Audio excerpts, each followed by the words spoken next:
یه غزل عاشقانه دارم تقدیم کنم. ای که با شوریدگی روح و روانم برده‌ای، آتشی بر دل زدی تا استخوانم برده‌ای. آمدی با یک غزل از شعر ناب زندگی، در میان واژه‌ها طبع روانم برده‌ای. چون غزالی می‌خرامی در میان دشت دل، حالیا با یک نگه تیر از کمانم برده‌ای. سالکی درمانده بودم در مسیر عاشقی، خود نشانم گشته و نام و نشانم برده‌ای.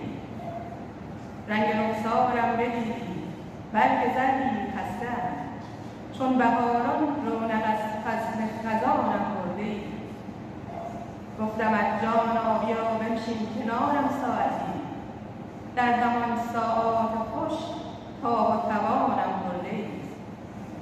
لب خموش و دل گریبان گیر چشم مست تو، مرغ صبرم را جدا از آشیانم برده‌ای.